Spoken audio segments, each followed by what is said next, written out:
많은 성도들이 세상 속에서 세상과 구별되어 사는 삶에 실패합니다. 어떤 사람은 세상에 푹 빠져서 세상과 구별되지 않습니다. 세상 속에 있으나 영적인 영향력이 없는 성도로 살아갑니다. 맛을 잃은 소금이겠죠. 예수님이 지적하신 대로. 이와 반대로 어떤 사람은 세상과 구별된답시고 세상 밖에서 세상으로부터 고립되어 삽니다. 그래서 산속에서 기도원에서 힘은 넘쳐나겠죠. 영적인 파워는 누구보다도 세겠죠.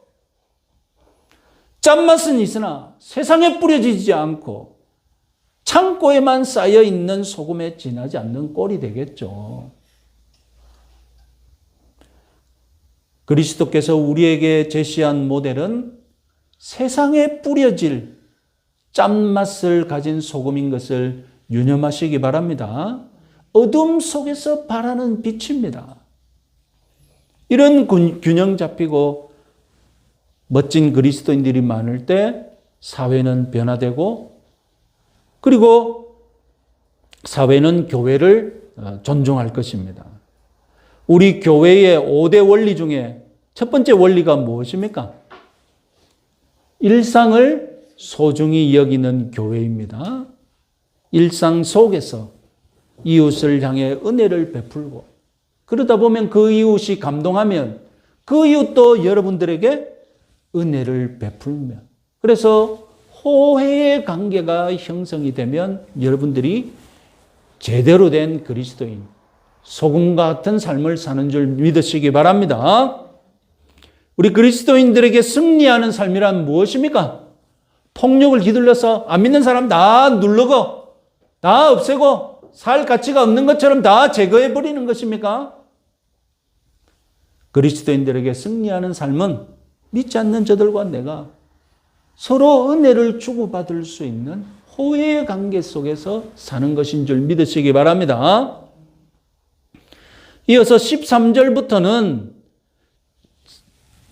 독자들이 요셉이 7년 기근 동안 이집트를 어떻게 통치했는지를 알 수 있는데요. 특히 요셉의 농경 정책을 읽을 수 있습니다. 그런데 21세기 독자들에게는 다소 난해한 광경들이 펼쳐집니다. 자, 간단하게 요약하면 이렇습니다. 첫 번째, 심각한 기근이 들었다. 첫 번째 조치, 곡식값이 폭등하고 요셉은 곡식을 돈을 받아 팔아서 이집트와 가나안 시장의 모든 돈을 다 걷어들였습니다. 이것이 첫 번째 조치였습니다. 기근이 계속되니 집안의 곡식은 떨어졌겠죠. 곡식뿐만 아니라 돈도 떨어졌겠죠. 기근 때문에 농사를 짓지 못하니 농사용 가축은 무의미합니다. 우유를 짜는 가축은 어떻습니까? 사료가 없으니 역시 무의미합니다. 얼마 되지 않는 식용 가축은 어떻습니까? 차라리 곡식을 더 많이 확보하는 것이 중요합니다. 그래서 두 번째 조치로 요셉은 곡식값으로 가축을 받았습니다. 그러나 가뭄이 계속되면 가축으로 산 곡식도 가축과 함께 떨어지겠죠. 결국 남은 것은 땅입니다. 그래서 세 번째 조치로 땅과 식량이 교환되었습니다. 19절에서는 종자까지 요구하는 것을 보니 아마 예언되었던 7년 기근이 끝나가는 것이 보인 것 같습니다. 땅도 결국 유한합니다. 진짜로 남은 것은 몸뚱아리, 자유의 몸뿐입니다. 마지막 조치로 소장농의 조건으로 곡식이 거래되었습니다. 여러분들 보시기에 무엇이 불편합니까? 요셉은 곡식을 독점하고 있는 상황을 이용해서 이집트의 모든 현금성 자산을 다 빨아들였습니다. 요셉의 농경 정책을 보면 마치 식민 통치에 가렴 주고 몇 개 거두고 베어버려서 찾는다는 그런 가렴주구처럼 보입니다. 만약에 오늘날 21세기에 요셉 같은 지도자가 이와 같은 정책으로 국가의 부를 독점하다시피 한다면 여러분 뭐라고 하겠습니까? 우리나라에서 이런 일이 벌어졌다. 이웃에서 이런 일이 벌어졌다. 여러분 뭐라고 하겠습니까? 요셉 같은 지도자를. 독재자라고 하지 않겠습니까? 요셉이 모든 이웃 애국 백성들을 성으로 옮겼다는 본문이 있지 않습니까? 그것 때문에 어떤 사람은 요셉의 정책을 스탈린에 비유합니다. 스탈린이 강제 이주를 시켰잖아요.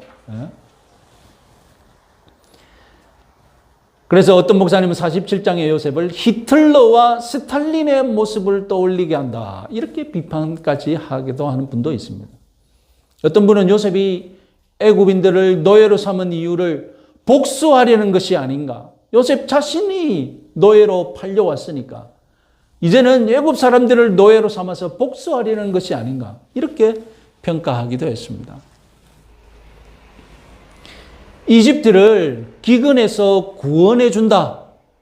이런 명분이 있는데 그런데 그 실상이 온 이집트 사람들의 재산과 자유마저 빼앗는 것 같이 보인다면 여러분 요셉은 악한 인물이 아닙니까? 요셉이 악해진 것이 아닐까요? 모든 권력은 부패한다. 절대 권력은 절대적으로 부패한다. 누군가의 명언이 지금 요셉에게도 현실화되고 있는 것은 아닐까요? 자, 우리는 요셉이 여전히 현명하고 헌신적인 통치자인 것을 입증하는 단서를 일단 본문 내에서 찾아봅시다. 첫 번째로 네 번이나 강화되었던 긴급 조치들은 요셉이 일방적으로 선포한 것이 아니라 애굽 사람들과 대화한 결과 조치가 취해졌다는 것입니다. 그러니까 애굽 백성들도 동의할 수 있는 조치였다는 겁니다. 우리나라 유신 시절에 내려진 긴급 조치들 그런 것들이 아니라 백성들의 동의 속에서 내려진 긴급 조치였다는 겁니다. 두 번째로 곡식으로 거둬들인 모든 대가들을 모든 현금성 자산을 요셉이 가로챈 것이 아니라 바로에게 바쳤다는 것입니다. 요셉은 자기가 취한 것이 없어요. 바로에게 다 바쳤습니다. 세 번째로 소작 농사의 수익 배분을 한번 따져봅시다. 24절에서 26절 말씀 우리 같이 한번 다시 읽어봅시다. 추수의 5분의 1을 바로에게 상납하고 5분의 4는 너희가 가져서 토지의 종자로도 삼고 너희의 양식으로도 삼고 너희 가족과 어린 아이의 양식으로도 삼으라. 그들이 이르되 주께서 우리를 살리셨사오니 우리가 주께 은혜를 입고 바로의 종이 되겠나이다. 요셉이 애굽 토지법을 세우매 그 5분의 1이 바로에게 상납되나 제사장의 토지는 바로의 소유가 되지 아니하며 오늘날까지 이르느니라. 수확량의 20%를 소작료로 내도록 했고 80%를 농사 지은 자가 가지도록 했습니다. 여러분 20%의 소작료를 들어본 적이 있습니까? 잘 모르시겠습니까? 땅이 없어서 잘 모르시겠습니까?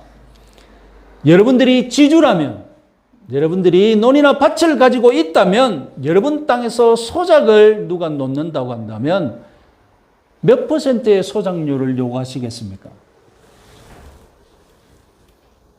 여러분들이 아무리 관대해도 20%보다는 많게 받을 것이 제 짐작입니다. 그렇지 않겠습니까?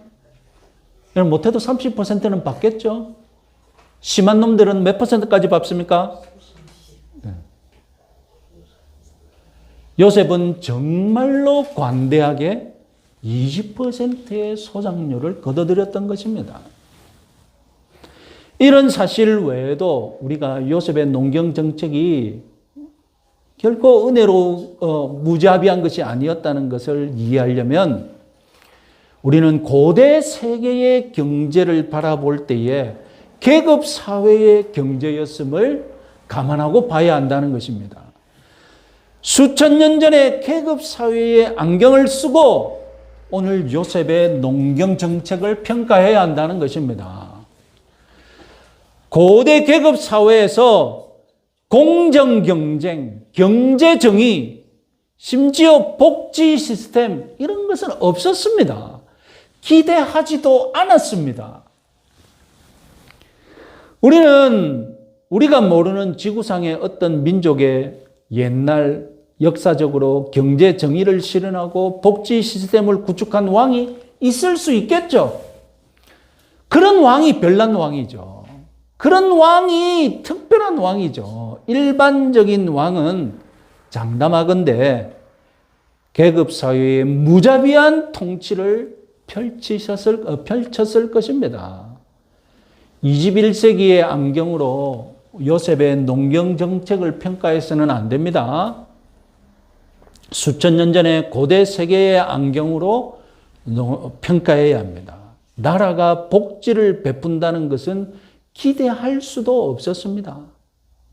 나라에서 무슨 장려금 주고 여러분 무슨 쿠폰 주고 그건 기대할 수가 없었습니다.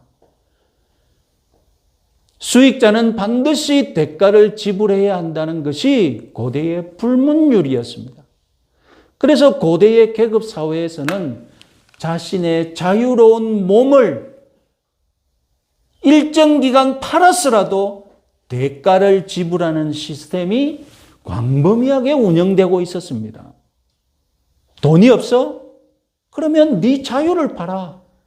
그래서 자유를 팔아서 자유를 대가로 지불하고 경제 활동을 할 수 있는 것이 고대 사회였습니다. 심지어 성경 속에도 고대 구약의 율법 안에도 뭘 인정합니까? 자유를 팔아서 자기의 자유로운 몸을 팔았으라도 대가를 지불한 노예가 어떻게 은혜를 입을 수 있는지 규정해 놓지 않았습니까? 오늘날 시각으로 보면 비인간적이고 노동력을 착취하는 것으로 보이겠죠. 그러나 고대의 계급사회에서는 자신의 자유까지 팔았으라도 대가를 지불해야 한다는 경제관념, 비즈니스관념 너무나도 자연스럽고 당연한 일이었음을 유념하시기 바랍니다. 요셉은 이집트 농경 시스템을 완전히 장악하면서도 이집트 경제를 파탄낸 것이 아닙니다. 이집트의 경제에 변한 것이 있다면 그 땅과 백성이 모두 바로의 소유가 되었다는 것입니다. 그런데 여러분 따지고 보면 이게 무슨 큰 변화입니까? 이집트의 왕 파라오는 원래 이집트의 땅과 백성의 주인이지 않습니까? 이렇게 명분만 거창했던 이집트의 파라오는 요셉 때문에 명실공히 실질적으로 이집트 전역의 땅을 소유하고 이집트 전역의 백성들을 자기 종으로 부릴 수 있게 된 것입니다.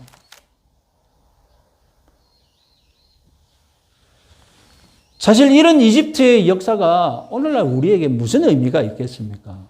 이집트의 경제, 이집트의 농경 정책이 어떻게 돌아갔다는 역사, 오늘날 우리 신자들에게 무슨 큰 의미가 있겠습니까? 성경은 왜 이런 사실을 기록했을까요? 오늘 본문의 기록 의도는 무엇일까요? 오늘 본문이 밝혀주고 있는 사실은 기근으로 인해 모든 이집트인들이 자유를 팔고 소작농이 되었다는 상황입니다. 그러면 고센에 머물고 있는 야곱 가족은 어떻게 되었을까요? 47장 27절 읽어보겠습니다. 이스라엘 족속이 애굽 고센 땅에서 거주하며 거기서 생업을 얻어 생육하고 번성하였더라. 대조적으로 이스라엘 가족은 생육하고 번성하였다고 합니다. 성경의 기록 의도는 바로 이것입니다. 모든 사람들이 궁핍해져서 자유를 팔 지경이 되더라도 하나님이 보호하시는 백성들은 평안하다는 것입니다. 26절까지 애굽의 백성들이 겪는 고통과 27절의 말씀은 얼마나 대조적입니까? 이스라엘 족속이 애굽 고센 땅에 거하며 거기서 생업을 얻고 생육하고 번성하였더라. 그렇습니다. 아브라함, 이삭, 야곱이 믿는 것이 무엇이었습니까? 땅과 자손을 주시겠다는 약속이었죠. 가나안 땅이 하나님이 주실 약속의 땅이라는 것. 자손들을 하늘의 별과 같이 그리고 바다의 모래같이 많아질 것이라는 것. 이 두 가지를 하나님이 약속하셨지 않습니까? 그런데 하나님의 백성이 창세기의 축복대로 생육하고 번성할 땅은 가나안 땅이 아니었던 겁니다.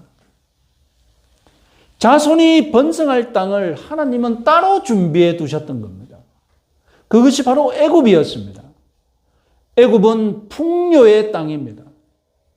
그래서 하나님의 백성들을 위해 준비된 요람의 땅이었고 요즘 말로 인큐베이터 같은 땅이었습니다. 나중에는 수백만 명이 되어서 이집트가 무서워할 정도가 될 것입니다. 인간적인 생각에는 자손의 약속은 약속의 땅 가나안에서 이루어질 줄 알았습니다. 자손의 약속과 가나안 땅이 일치할 줄 알았던 거예요. 그래 보이죠? 그런데 하나님 생각엔 아니었던 겁니다. 자손의 약속은 약속의 땅에서 이루어질 것이 아니라 애굽의 땅, 애굽이라는 땅에서 성취됩니다. 그리고 그 자손들이 나와서 약속의 땅에 들어와서 약속의 땅을 차지할 것입니다. 야곱이 가나안 땅을 떠나는 것, 사람 눈에는 약속이 깨지는 일처럼 보입니다. 그러나 하나님 뜻 가운데서 그것은 약속을 이루기 위한 하나님의 인도였던 겁니다. 오늘 우리는 약속의 땅 가나안에서 하나님의 약속이 이루어지길 바라고 있으나 하나님은 보다 높은 시각에서 우리를 애굽으로 인도하셔서 하나님의 약속, 하나님의 축복을 우리들에게 주실 수가 있습니다. 우리들의 낮은 시각으로는 약속의 땅에서 멀어지니까 이거 실패 아닌가? 하나님이 버려두시는 것 아닌가? 착각할 수 있죠. 번성하는 것과 약속의 땅은 일치하는 것으로 생각했는데 일치하지 않는다는 것입니다. 우리 혁신교회가 넓은 소홍동 예배당에서 좁은 강정동 예배당으로 옮겨온 것, 하나님의 역사가 이루어지는 과정인 줄 믿으시기 바랍니다. 하나님의 인도하심은 선하신 줄 믿으시기 바랍니다. 만일 이스라엘 가족에게 하나님이 함께 하시지 않았다면 이스라엘도 먹고 살기 위해 애굽 백성들처럼 자기 자유를 팔아서 생계를 이어가야 했을 줄도 모릅니다. 그러나 하나님이 함께 하심으로 하나님이 이스라엘 가정을 지키심으로 그런 일은 일어나지 않았습니다. 오히려 모든 사람들이 소작농으로 전락하고 있는 그때에 이스라엘 가족은 생육하며 번성을 누렸던 것입니다. 사실 오늘날 경제사회에서 우리 성도들은 따로 떨어져서 살지 않습니다. 우리가 살고 있는 사회의 경제가 나쁘면 우리 성도들의 경제 사정도 나빠지기 마련입니다. 그런 가운데서도 오늘 본문이 우리들에게 가르치고 있는 바는 무엇입니까? 하나님이 보호하시면, 하나님이 동행하시면 경제 사정이 달라질 수 있다는 겁니다. 하나님이 당신들의 백성들을 보호하시면 생업을 얻고 생육하고 번성하게 하신다는 것입니다. 오늘도 어려운 경제 사정 속에서 사업을 꾸려가거나 생계를 꾸려가야 하는 줄 여러분 생업의 전선에 뛰어들어야 합니다. 우리가 믿어야 할 것은 자기 백성에게 생업을 주시고 생육하며 번성하게 하시는 하나님인 줄 믿으시기 바랍니다. 이번 한 주간도 그 번성함을 누리셔서 이 사회의 모든 사람들과 호혜의 관계를 누리시는 그런 삶을 사시기 바랍니다.